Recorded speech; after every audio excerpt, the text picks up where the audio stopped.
Shalom, selamat pagi, selamat bergabung kembali dengan Menara Doa Pagi. Senang ketemu dengan Bapak Ibu. Mari kita siapkan hati kita mengalami lawatan Tuhan. Mari kita berdoa. Bapa di sorga, dalam nama Tuhan Yesus, kami bawa Menara Doa Pagi dalam tangan Tuhan. Tuhan menolong kami, Tuhan menuntun kami. Kami serahkan dalam tangan-Mu dari awal hingga akhirnya. Kuduskan, sucikan kami, berkati semua juga yang menyaksikannya. Urapi, biarlah mereka mengalami lawatan Tuhan. Dalam Tuhan Yesus kami berdoa. Amin. Amin. Kami percaya Engkau Bapa yang setia dalam setiap kehidupan kami, Tuhan.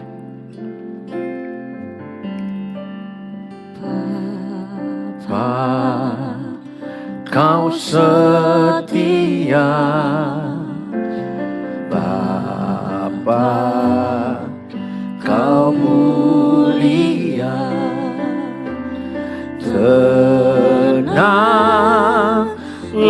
jiwaku, aman bersamamu.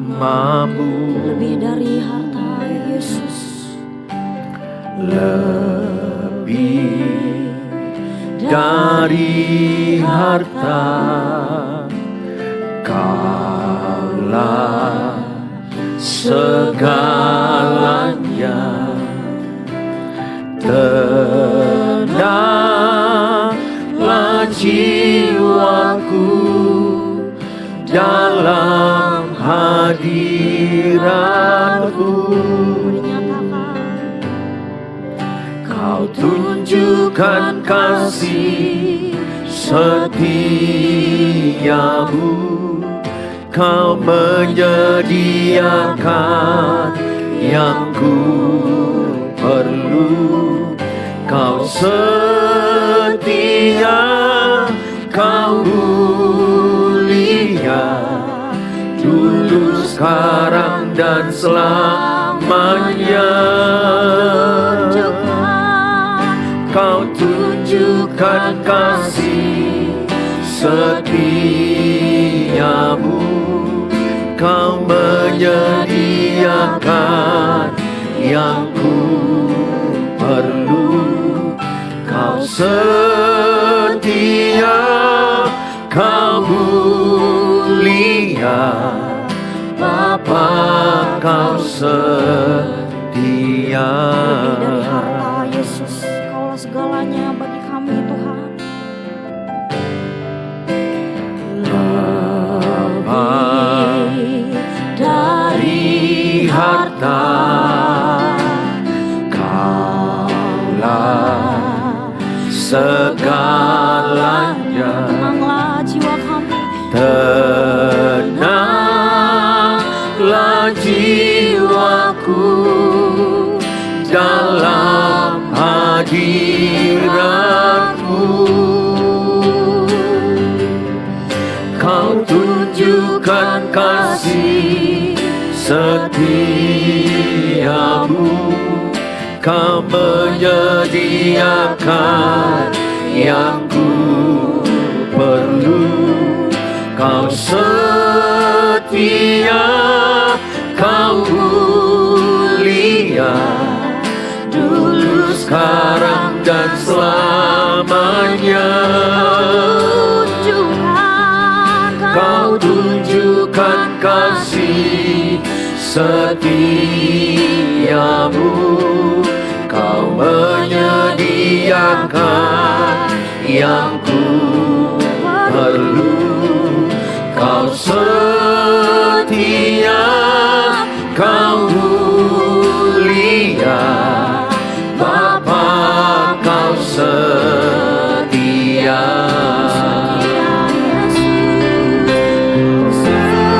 Setia, Kau mulia, Bapa, Kau setia. Kau setia.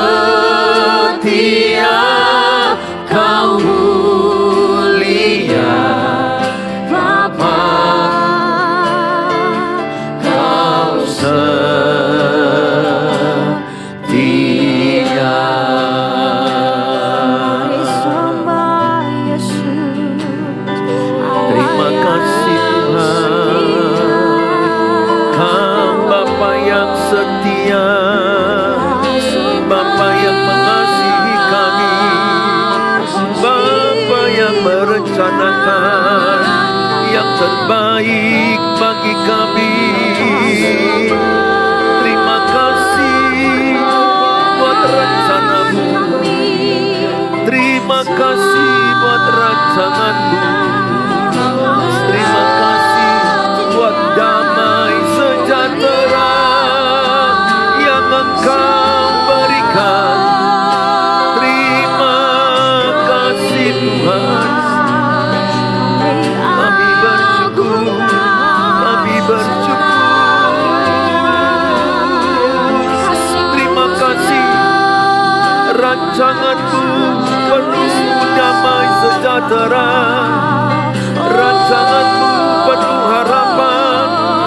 Rancanganmu yang terbaik bagi kami Tuhan. Meskipun banyak masalah, meskipun ada tantangan, ada penderitaan, karena Engkau punya rencana. Engkau punya rencana. Terima kasih Tuhan, kami bersyukur. Terima kasih Yesus. Kuatkan yang lemah, sembuhkan yang sakit, pulihkan yang terluka. Kami percaya rencanamu, rancanganmu indah. Terima kasih Tuhan. Terima kasih. Terima kasih. Segala pujian. Terima kasih Tuhan.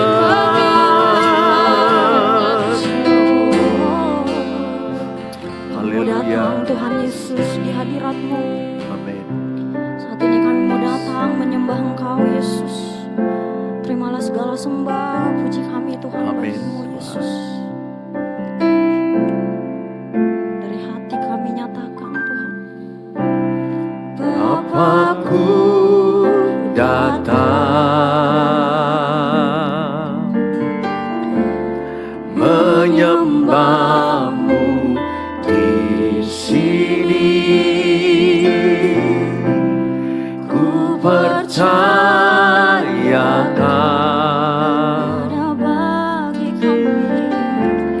ada bagiku.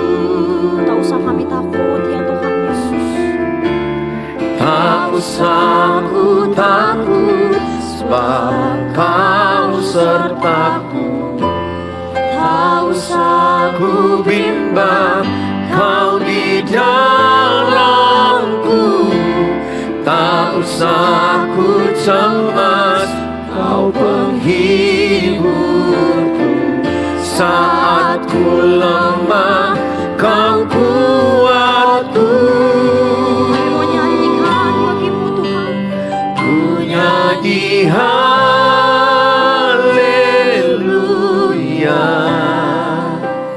Ku nyanyi haleluya. Sungguh Kau hebat, ajaib perkasa perbuatanmu. Kami nyanyikan Engkau. Ku nyanyi haleluya. Ku nyanyi haleluya. Sungguh Kau hebat, ajaib perkasa perbuatanmu. Di hidupku Kami tak usah takut Yesus, sebab Kau berserta kami Tuhan. Terima kasih Tuhan Yesus. tak usah ku takut, sebab Kau sertaku. Tak usah ku bimbang, Kau di dalamku. Tak usah ku cemas, Kau penghiburku.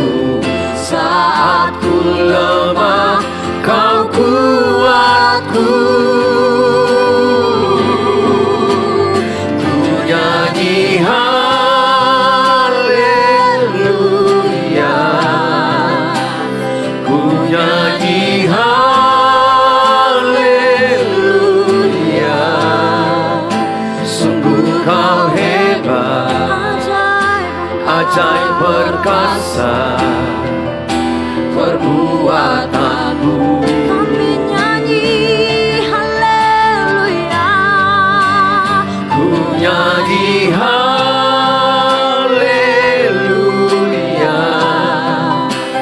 Ku nyanyi haleluya. Sungguh kau hebat, ajaib perkasa perbuatanmu. Hidup kami Tuhan Yesus. Di hidupku. Terima kasih Bapa di sorga, kami siapkan hati kami diberkati dengan firman Allah. Dalam Tuhan Yesus kami dengarkan firman-Mu. Amin. Shalom Bapak Ibu yang saya kasihi. Hari ini kita diberkati dengan firman Allah. Tema rancangan Allah penuh harapan. Rancangan Allah penuh harapan. Saudara, Tuhan tidak pernah merencanakan kecelakaan bagi kita. Tuhan tidak pernah merencanakan kesakitan bagi kita. Tuhan tidak pernah merancangkan kemiskinan bagi kita. Tuhan tidak pernah merancangkan kebodohan bagi kita. Tuhan tidak pernah merancangkan ketakutan bagi kita. Saudara harus mengerti apa rancangan Allah dalam hidup kita. Saudara tidak terbawa oleh situasi hidupmu yang sulit saat ini. Beberapa orang berkata, apakah Tuhan merancangkan aku menderita? Apakah Tuhan merancangkan pernikahanku bercerai? Apakah Tuhan merancangkan aku kesakitan, aku kemiskinan? Tidak, itu semua bukan rancangan Tuhan. Kita akan membaca firman Allah dari Yeremia 29 ayat yang ke-11. Rancangan Allah bagi saudara dan bagi saya. Yeremia 29 ayat 11. Sebab aku ini mengetahui rancangan-rancangan apa yang ada padaku mengenai kamu. Demikianlah firman Tuhan. Yaitu rancangan damai sejahtera. Dan bukan rancangan kecelakaan. Untuk memberikan kepadamu hari depan yang penuh harapan. Bagaimanapun kondisimu saat ini. Mungkin engkau Bapak Ibu berkata, aku dalam keadaan kesukaran, lagi punya masalah pernikahan, kemiskinan, usahaku hancur, aku di PHK, anak-anakku jahat, hidupku sakit-sakitan. Saya mau katakan kepadamu, jangan percayai situasimu itu akan seterusnya seperti itu. Itu sesaat, itu hanya sementara. Rancangan Tuhan yang jelas bagi Bapak Ibu. Rancangan yang penuh harapan. Hari depan yang penuh harapan. Hari depan yang penuh dengan damai sejahtera. Tulisan ini yang dituliskan oleh Nabi Yeremia kepada umat Israel di pembuangan di Babel. Di pembuangan di Babel mereka 70 tahun. Mereka merana, mereka kesakitan, mereka mengalami kemiskinan, mereka mengalami diskriminasi, terkucilkan, stres, frustrasi. Namanya di pembuangan tidak gampang, sakit. Mereka ada di pembuangan Babel selama 70 tahun. Tapi Tuhan berfirman melalui Nabi Yeremia bahwa Tuhan tidak menginginkan selamanya mereka menderita seperti itu. Tuhan tidak menginginkan mereka dibuang terus. Tuhan tidak menginginkan mereka mengalami kemiskinan. Itu hanya karena Tuhan sedang mengajar mereka, membentuk mereka karena mereka keras kepala, tegar tengkuk, kepala batu. Sehingga Allah melakukan tindakan tegas, tindakan disiplin. Ingat, Bapa di sorga itu disiplin, tegas dan penuh kasih. Itu. Kalau seorang bapak di rumah tidak ada ketegasan, tidak ada kedisiplinan, anaknya gak jadi apa-apa. Kalau bapaknya hanya punya tegas disiplin, anaknya nanti akan terluka. Tapi Bapa di sorga seimbang antara disiplin tegas dengan kasih. Sesungguhnya Allah itu adalah kasih. 1 Yohanes 4 ayat 8. Allah adalah kasih. Jadi Allah sangat mengasihi orang-orang Israel di pembuangan itu. Yang menjerit dalam kemiskinan, dalam tekanan, dalam kesusahan. Tuhan sangat mengerti penderitaan mereka. Sehingga Tuhan menyampaikan suaranya, mengingatkan mereka. Bahwa rancangan Allah mereka tidak dibuang selamanya. Rancangan Allah mereka tidak miskin selamanya, tidak susah selamanya. Tapi rencana Allah bagi saudara, bagi umat Israel kala itu di Babel, bagi kita saat ini. Karena firman Allah tidak berubah dulu, sekarang, selama-lamanya. Ibrani 13 ayat 8 berfirman seperti itu. Rancangan Allah bagi kita yang pertama. Rancangan Allah adalah rancangan yang damai sejahtera. Rancangan Allah yang bagi kita adalah rancangan yang penuh damai sejahtera. Apa beda anak Tuhan dengan anak dunia? Anak Tuhan bisa damai di tengah masalah. Dia punya persoalan, situasi gonjang-ganjing, masalah silih berganti. Tapi hati anak-anak Tuhan Yesus yang percaya kepada Tuhan merasa damai, merasa tenang di tengah ombak persoalan. Karena ombak persoalan kita gak bisa atur, masalah hidup kita gak bisa atur. Selama hidup akan ada persoalan, tapi damai dari Tuhan permanen di hati kita. Orang-orang dunia ketika semua tenang, maka dia merasa damai. Ketika ada persoalan, ada permasalahan, damainya hilang. Dia lagi tidak tenang. Syukur kita kepada Tuhan Yesus. Yesus adalah Raja Damai. Dia adalah Raja Damai. Dalam kitab Yesaya katakan telah lahir bagimu seorang Raja Damai. Yesus adalah Raja Damai. Dan di hati kita ada Yesus, Raja Damai. Maka kita anak Tuhan Yesus akan damai di tengah persoalan. Karena dalam dunia ini tidak pernah kita tidak punya persoalan. Kita akan selalu ada persoalan. Selesai yang satu datang. Selesai yang satu datang. Tapi rancangan Tuhan bagi kita di tengah persoalan ada damai sejahtera. Ada ketenangan sehingga kita bisa kerja fokus. Sehingga kita bisa menyelesaikan masalahnya dengan hikmat Allah. Kita tahu prioritas mana yang harus kita selesaikan lebih dahulu. Saudara, Roma 8 ayat 28 berkata, kita tahu sekarang bahwa Allah turut bekerja dalam segala sesuatu untuk mendatangkan kebaikan bagi mereka yang mengasihi Dia, yaitu bagi mereka yang terpanggil sesuai dengan rencana Allah. Jadi Roma 8 ayat 28, yang dimaksudkan di sini rencana Allah adalah supaya lewat segala persoalan, penderitaan, kesusahan, kita semakin serupa, segambar dengan Allah. Lewat penderitaan kita makin rendah hati. Lewat persoalan kita makin lemah lembut, kita makin sabar, kita makin menguasai diri. Jadi kita semakin serupa, segambar dengan Tuhan. Oleh karena itu Bapak Ibu yang saya kasihi, Roma 8 ayat 28 hafallah ini. Apapun masalahmu, Allah turut bekerja mendatangkan kebaikan. Tulis dalam kolom, semua masalah yang kuhadapi mendatangkan kebaikan. Tulis dalam kolom, tulis. Itu menjadi doa bagimu. Semua penderitaan yang kuhadapi pasti mendatangkan kebaikan. Sejarah hidup saya, puluhan tahun pelayanan, lebih 30 tahun. Saya aktif melayani, saya melihat setiap masalah yang kualami selalu berujung kebaikan. Memang ketika ada ganjaran, hajaran atau ajaran atau ganjaran dari Tuhan. Anak yang dikasihi diberi ganjaran. Sakit memang, sakit. Jujur, saya juga pernah mengalami yang namanya sakit dalam pernikahan. Sakit dalam mendidik anak. Sakit dalam keuangan yang kurang. Sakit dalam tubuh yang tidak sehat. Sakit dalam persoalan pelayanan yang begitu banyak tantangan. Jujur ketika ganjaran itu datang, sakitnya bukan main. Tetapi Tuhan bilang, tidak selamanya kau sakit. Tidak selamanya kau menderita. Pil pahit itu obat. Enggak selamanya kita pahit. Tetapi habis pahit ada manis dari Tuhan Yesus. Oleh karena itu ibu bapak yang saya kasihi. Mungkin bapak ibu sedang punya persoalan. Saya berdoa supaya setiap bapak ibu memperoleh damai Kristus di tengah-tengah persoalan hidupmu yang berat. Ada orang pergi ke Bali, pergi ke liburan, tapi enggak damai hati mereka. Ada orang pergi ke gunung, tapi di gunung mereka tidak damai. Ada orang pergi ke bawah laut, tapi di laut itu mereka tidak damai.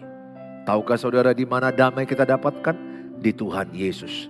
Jadi saya punya prinsip, damai yang terindah adalah dalam Tuhan Yesus. Tulis dalam kolom, damai yang paling indah dalam Tuhan Yesus.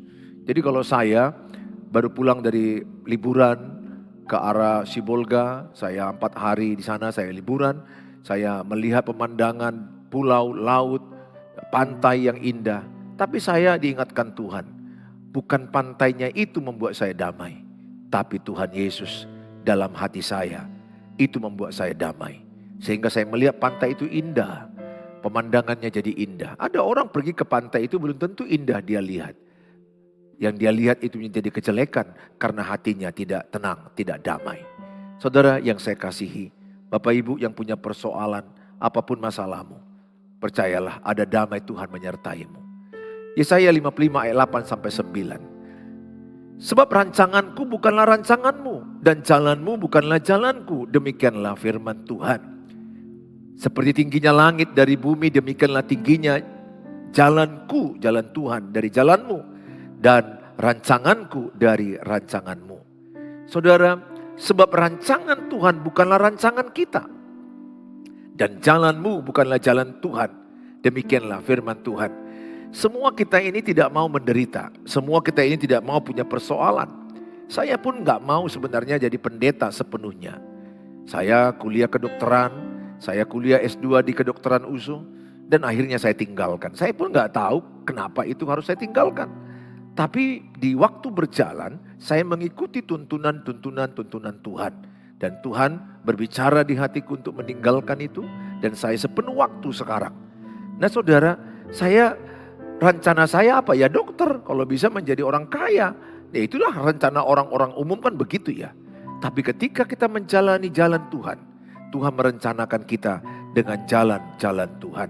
Sejauh langit dari bumi, begitulah rencana Tuhan bagi kita. Jadi bagaimanapun keadaanmu saat ini, percayalah di balik masalahmu ada rencana Tuhan.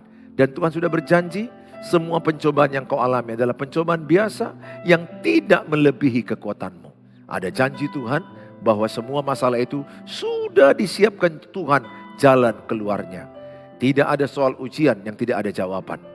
Tidak ada persoalanmu yang tidak dijawab Tuhan. Pengkhotbah 3:11, semua indah pada waktunya. Pesanku bagi Bapak Ibu, tetaplah berkata, semua indah pada waktunya.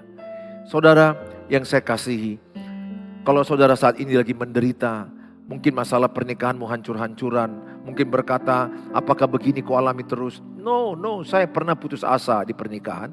Saya pernah berpikir mau cerai. Saya pernah berpikir rasanya pernikahan itu sesuatu yang sangat buruk dan sangat sulit. But now I am different. Sekarang saya berubah. Kenapa? Karena lewat penderitaan itu saya mendekatkan diri kepada Tuhan. Lewat rasa gagal, frustrasi, saya datang kepada Tuhan. Matius 11 ayat 28 katakan, marilah kepadaku yang letih, yang lesu berbeban berat, aku akan berikan kelegaan padamu. Bapak Ibu yang saya kasihi, mungkin pernikahanmu tidak baik-baik saja, anak-anakmu tidak baik-baik saja, suamimu meninggalkanmu, atau ekonomimu lagi hancur, atau istri yang lari. Saya hanya mau berkata, jangan putus asa, datang kepada Tuhan. Semakin ada persoalan, semakin datang kepada Tuhan. Jangan menjauh, karena dalam Tuhan ada kekuatan, ada ketenangan, ada damai, ada hikmat yang daripada Allah. Saudara yang saya kasihi, rancangan Allah yang kedua bagi kita adalah hari depan yang penuh harapan. Hari depan yang penuh harapan. Kalau seseorang penuh harapan, ciri-cirinya apa? Semangat, sukacita. Saya gampang melihat orang yang hidupnya penuh harapan. Wah, pasti 2S. Semangat, sukacita. Tulis dalam kolom. Ciri-ciri hidupku 2S. Semangat, sukacita. Tulis dalam kolom, hidupku penuh harapan. Tulis dalam kolom. Saya melihat banyak orang frustrasi. Saya melihat banyak orang yang sudah malas bangun pagi. Gak ada gairah hidup. Lihat wajahnya pun seperti botik. Ibu Tuhan muda botik. Seperti pepaya, lebih mancung mulut dari hidung. Susah, mengeluh terus, jelek terus. Menyalahkan keadaan, menyalahkan kelahirannya. Menyalahkan pasangan, menyalahkan orang lain. Mana berubah hidupmu dengan menyalahkan? Mana tambah kuat dengan bersungut-sungut? Saya selalu berkata, hari ini hari baru. Hari penuh berkat baru, kemenangan baru, sukacita baru. Hari-hari ini hari yang terbaik bagiku. Orang yang penuh harapan, ciri-cirinya 2S. Penuh semangat, penuh sukacita. Saya berdoa saudara, imanilah rancangan Allah padamu penuh harapan. Roma 5 ayat 5. Dan pengharapan tidak mengecewakan. Karena kasih Allah telah dicurahkan dalam hati kita oleh Roh Kudus yang telah dikaruniakan kepada kita. Ayat ini berkata pengharapan tidak mengecewakan. Pengharapan dari Tuhan tidak mengecewakanmu. Mari kita berdoa. Bapa di sorga, dalam nama Tuhan Yesus, berkatilah semua umat-Mu yang menyaksikan tayangan ini. Buatlah mereka beriman dan percaya rancangan Allah, rancangan damai sejahtera, rancangan yang penuh harapan. Mungkin situasi sulit dalam pernikahan, dalam keuangan, sakit penyakit, kemiskinan, kegagalan, apapun yang mereka alami. Ingatkanlah kami semua bahwa rencana Allah bukan kecelakaan, bukan kesakitan, bukan kemiskinan, bukan kebodohan, tapi rancangan-Mu penuh damai sejahtera. Terima kasih Tuhan. Biarlah setiap anak-anak-Mu bangkit semangatnya, penuh harapan, bangkit dengan sukacita, menatap ke salib-Mu, menatap kepada Engkau. Ada harapan, penuh harapan, hari depan yang penuh harapan dan damai sejahtera. Terima kasih Tuhan Yesus. Mari kita mengucapkan doa Bapa kami. Bapa kami yang di surga, dikuduskanlah nama-Mu. Datanglah kerajaan, jadilah kehendak-Mu di bumi seperti di surga. Berikanlah kami pada hari ini makanan kami yang secukupnya. Dan ampunilah kami akan kesalahan kami, seperti kami juga mengampuni orang bersalah pada kami. Dan janganlah bawa kami ke dalam pencobaan, tapi lepaskanlah kami daripada yang jahat. Karena Engkau yang punya kerajaan dan kuasa dan kemuliaan sampai selama-lamanya. Amin. Bawalah berkat damai sejahtera dan cinta kasih sempurna Tuhan Yesus Kristus dan persekutuan dari Allah Roh Kudus. Dalam nama Tuhan Yesus Kristus, yang percaya katakan amin. Amin. Sampai ketemu di waktu yang akan datang. Saudara, kalau saudara terberkati, saudara bisa menghubungi saya atau konseling atau minta saat teduh di WA 0811 63 7347. Saudara merasa ingin mau menabur kebaikan, mendukung pelayanan, saudara boleh tabur di rekening di bawah ini. Tuhan Yesus memberkati, sampai jumpa di waktu yang akan datang. Shalom.